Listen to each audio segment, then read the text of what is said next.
Assalamu alaikum wa rahmatullahi wa barakatuh, my brothers and sisters. Welcome back to another week of the Revive the Sunnah series.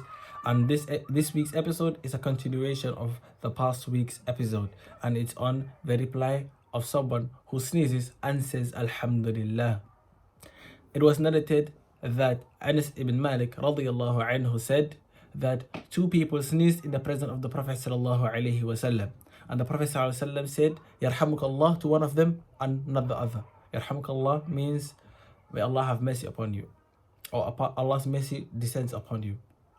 So he was asked, the Prophet ﷺ was asked, why did you say Yarhamukallah to one of them and not the other? The Prophet ﷺ said, this one praised Allah subhanahu wa ta'ala and the other one did not.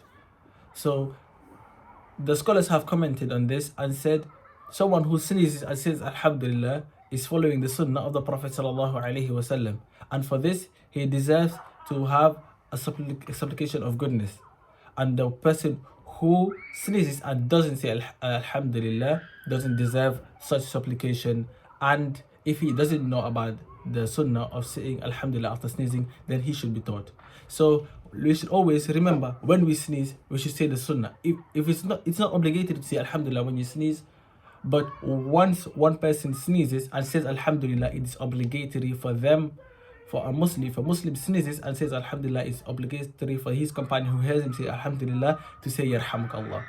So let's follow this sunnah. Whenever we sneeze, remember to say Alhamdulillah, because you're following the sunnah of the Prophet ﷺ, and whoever hears you should say Yarhamukallah. And that's the sunnah of the Prophet ﷺ. Jazakumullahu khair. Wassalamu alaikum wa rahmatullahi wa barakatuh.